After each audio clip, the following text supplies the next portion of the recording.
Nung dumating na yung mission call ko, pinaalam ko sa kanya, "Ma, meron na akong mission call." Sabi niya, "Hindi ka tutuloy." Hindi po madali kasi hindi sila member ng church. Was there a time that you questioned yourself to go or not to go? Hello everyone, welcome back to another podcast here at morefaith.ph. For today's podcast, we will be discussing what do I do if I don't have a desire to serve a mission. Kaya I'm Julius Serving Cordova. Before ako mag-mission, si mama ko ay hindi siya member. Kailan ka na binyagan sa church? I was 9. Yung desire to serve a mission, did you already have that? Actually, I don't have any idea about missionary work back then. Wala talaga akong alam patungkol sa missionary work. And then on and off din ako sa simbahan. Nung ako ay 15, doon ako nag-start na magkaroon ng idea at pag-aralan kung ano yung missionary, pagiging missionary. And from there, dun ka na nagkaroon ng desire na mas alamin pa, mag-aral at magkaroon ng desire na mag-mission. And what was your achievement after a mission? My achievements after mission ay nag-graduate ako ng bachelor degree ko sa education, major in general education, cum laude. Ooh. And then recently lang na ipasa ko yung aking board exam nitong March 2026. One take. Yes, first One day. take. Punta naman tayo kay Abigail. Abigail, what's your story behind? Kasi you will be serving soon, tama? Una, hindi po madali kasi hindi sila member ng church. Palaging sinasabi sa stepmother ko na, "Mama, mag-serve ako ng mission." Pero sila mismo yung parang nakikita akong nagiging hadlang na pigilan ako na hindi makapag-serve ng mission. After how many years na pagpapasa and pray, nakita ko yung support system nila sa akin na, sige na, mag-serve ka na ng mission. Ngayon, mag-serve na ako ng mission this July 2. And na-assign ako sa Philippines Lawag Mission. Nice. So you mentioned that your family wasn't really supportive at first, tama? Hindi sila suportado sa pag-serve mo ng mission. Was that really hard for you? Siyempre, sobrang mahirap po na yung family mo hindi ka sinusuportahan. Ikaw lang mag-isang member sa family mo, nahihirapan ka kung paano mo sila hikayatin na honestly sobrang mahirap po yun. Was there any time na na-realize mo na wag na lang kaya, mag-college na lang kaya ako? Yes po, before po na graduation namin ng senior high school, parang nahihirapan ako na, paano yung mga classmate ko na, magka-college na sila? Paano ko masusuklian yung mga sacrifice nila sa akin ng family ko? And during that time na nag-shaken yung faith ko, at the same time yung desire kong mag-serve, andyan yung mga leaders para tulungan ako. Ganun din ba yung situation mo, Julius? Yes, oo. So yung nanay mo hindi rin suportado? Opo. Just to give you a deeper understanding of their story, si Abigail, you're an honor student, tama? Yes. Sa school po ninyo. Yes. So your parents are expecting a lot from you when it comes to academic. Yes. Sa akin, si mama talaga yung ayaw niya talaga akong payagan. Ang ginawa ko ay nag-apply ako. Without her knowing? Yes. Ah, hindi niya nalaman yun. Nalaman niya na lang noong dumating na yung mission call ko. Hindi naman siya na-bypass kasi pinaalam ko pa rin naman sa kanya kasi pumirma si Papa doon sa application ko. Alam niya yun. Alam kong alam niya yun. Nung dumating na yung mission call ko, pinaalam ko sa kanya, "Ma, meron na akong mission call." Sabi niya, "Hindi ka tutuloy." Ini-invite ko siya na mag-attend ng farewell ko sa church. Ayaw niya. Hindi siya pumunta. Mag-isa ko lang. Kahit si Papa, hindi rin. At yung mga kapatid ko. Nung ako ay aalis na, sinabi ko kay Mama, "Ma, sasama ba kayo sa paghatid sa akin sa MTC?" Sabi ni Mama, "Hindi." Nung magbabiyahe na kami, papuntang MTC, sumama siya. Sumama siya. Oh. And naging masaya ako doon. Was there a time that you questioned yourself to go or not to go? May isang beses. Kasi nga, nahihirapan din ako financially kasi wala silang support. Tutuloy pa ba ako or ipagpapatuloy ko na lang din yung pag-aaral ko katulad ni Sister Abigail? Or magtatrabaho na lang ako para makatulong ako sa magulang ko agad? Mas malakas kasi yung pagnanais ko na mag-serve ng mission. Hindi dahil nakikita ko yung mga kabatch ko or yung mga kasabayan ko sa ward tsaka sa stake na nagmi-mission na. Kundi gusto ko talagang gawin yun. Kasi alam ko meron akong mas maibibigay o maitutulong sa Diyos pagdating sa gawaing missionary. Na-receive ko na po yung calling ko nun. And noong March 17, then yung graduation namin is March 31. Nagpa-practice kami ng Marsha. Tinatanong ako ng mga classmate ko na, uy, tara na, mag-enroll na tayo ng college. Sabay-sabay na tayo. Sabi ko, tutuloy pa ba ako or wag na lang? Kasi malakas yung encourage sa akin ng mga classmate ko na mag-college na lang kami. Sinabi ko sa sarili ko na, meron akong calling. Disciple na ako. Isa na akong representative ni Jesus Christ. Kailangan ko muna maging selfless. Kailangan ko muna pagsilbihan yung Diyos. Kasi paano yung mga taong hinihanda ni Heavenly Father, ni Jesus Christ para sa akin? Gusto ko yung sinabi mo na I should be selfless. Yes po. Sa tingin niyo, ano yung tinuturo ng Diyos sa inyo during your difficult moments? Yung itinuturo sa akin ng Diyos during the difficult moments sa aking preparation, naalala ko yung sinabi ni Elder Bednar na we have to prepare ourselves long before we go on a mission.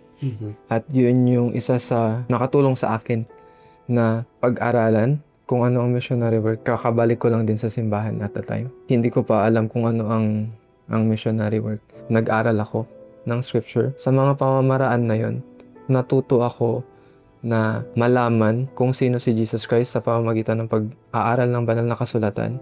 Sa pag-magnify ko naman calling, natutunan ko doon kung papaano maglingkod sa kapwa. So doon pa lang, nagagawa ko na yung mga, let's say, basic things na maaaring gawin ng isang missionary. At doon nag-start na magkaroon ako ng pagnanais talaga na mag-apply at magpunta ng mission. So you're saying, Brother Julius, na even though you only have a little bit of desire, or if you don't have a desire at all, you just need to continue the path of righteousness. Yes. You study the scriptures, you try your best to help others, and then the desire will come afterwards. Yes. Kasi hindi naman siya talaga nakukuha sa isang paanyaya ng kaibigan or isang leader. It really takes time. Katulad ko, 3 years para makuha ko yung desire ko talaga to serve on a mission. Sa pamamagitan ng mga maliliit na ginagawa, katulad ng panalangin, pagbabasa ng banal na kasulatan, laging pag-attend ng sacrament meeting at sa mga Sunday services, katulad ng Sunday school class. Yung mga little steps na yun na ginagawa ay tumutulong para magkaroon ng gatong doon sa ilaw. Sa ilaw na yun. Sa apoy na yan. That gives comfort to those people who doesn't have the desire yet. Alam mo yung nararamdaman nila, hindi naman peke yan eh. Hindi naman, those are acceptable, real feelings that they are feeling that they really don't have that desire. Pero it's a word of comfort na hindi biglaan ang pagkakaroon ng desire. It really takes time and effort in order for you to have that desire really in your heart. You just need to put a little bit of stick in that fire para mag-glow yung fire na yan. Tulad ng ginawa. A little prayer, sabi mo Julius, a little scripture study, a little service to your friend, maybe go to church regularly. Those things will ignite that desire to serve. Even though you are struggling now with that desire, as you move forward to the path of righteousness, or maybe someday you will have that desire to serve the Lord. You will find it. Yeah, you will be able to find it. Yes. I like that word, Julius. In reality, mga kapatid, there's a lot of people out there who doesn't have a desire to serve a mission. What would you like to tell them? It's okay na hindi pa nagbe-burn yung desire na meron ka to serve on a mission. But gusto kong i-share yun sa 3 Nephi. Sabi niya doon na, "Behold, do men light a candle and put it under a bushel, nay but on a candlestick, and it giveth light to all that are in the house. Therefore, let your light so shine before these people, that they may see your good works and glorify your Father who is in heaven." Kailangan natin maging light sa ibang tao. It's okay kung wala pa tayong desire, hindi pa natin nakikita yung desire na meron tayo na mag-serve ng mission. It takes time. Yung light na yun, kuya, yung sinasabi ni Abigail, nasa atin na yun eh. Para sa akin yung pagnanais na pumunta sa mission, sometimes nakaka-pressure. Pero gusto kong sabihin sa mga YSA, no pressure. Gusto kong i-compare yan sa pananampalataya na sinabi ni Alma sa Alma chapter 32 sa mga Zoramites na mga mahihirap. But behold, if ye will awake and arouse your faculties, even to an experiment upon my words, and exercise a particle of faith, yea, even if ye can no more than desire to believe, let this desire work in you, even until ye believe in a manner that ye can give place for a portion of my words. Ang kinakailangan ng mga young men, young women, and YSA natin is a faith to go and a faith to do. If you don't have a desire now, you should not be pressured to go. Just stay on the righteous path.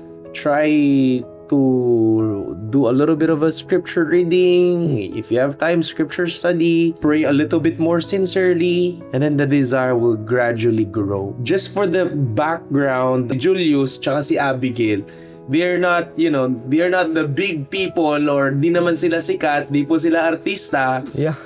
These are real people, simple real people who experience real concerns.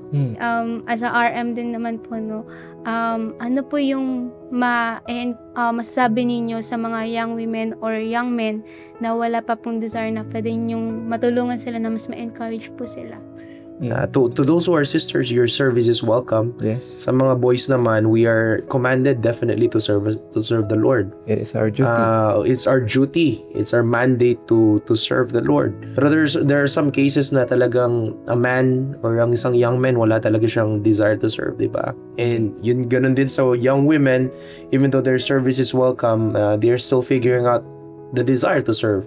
I would go towards the same line na sinabi ninyo. If you don't have the desire right now, just stay on the righteous path that you are heading, and someday you will find that desire. Maybe have the desire to have the desire. If you are praying, maybe this time pray a little bit more sincerely. Tulad nga ng sabi ko kanina, if you're studying the scriptures, maybe study a little bit differently this time. If you're attending sacrament, maybe you start attending more intentionally this time. Try to be a little bit more selfless and serve them really. Kahit sino ka pang leaders, sino ka pa man magsasalita, hindi mo pwedeng ipilit ang desire sa isang taong walang desire. It will come naturally sa kanila as they move forward a righteous path. If you're active in the church, just stay active or be active a little bit more. And then someday, regardless of what they are struggling, tulad nung sa inyo, kahit hindi payag ang inyong mga magulang sa una, you remained on that path, and now you're an RM with a great academic achievement. You're going to serve a mission kahit maganda yung academic achievement mo during your high school days. Sabi sa scripture sa Proverbs, trust in the Lord with all thine heart, and lean not unto thine own understanding. In all thy ways acknowledge Him, and He shall direct thy paths. Yung scripture verse na yun sa Proverbs is, mas tinulungan ako na mas magtiwala sa Diyos na I know He will direct my path. He will lead me. Let the Lord lead you. Let the Lord help you. Gusto ko yung sinabi mo na pamilya ko ayaw. Saan pa ako magtitiwala? Hindi magtiwala na ako sa Diyos kasi wala akong suporta na nakukuha sa family ko. So I have to trust in the Lord. Siya lang ang kaagapay ko. Parang ganun yung sinabi mo. Nice. I like that. In conclusion, it's okay if the desire isn't there yet. Yes. Your feelings are valid. True. Those are real concerns. But if you fully and sincerely seek Him, the Lord can help you with that desire. Once again, these are normal people experiencing the same concern that you guys have. Once again, thank you very much for watching. It has been a good conversation here at More Faith Podcast. Subscribe and share this video. Until then, we will see you in the next video. Bye. Bye-bye.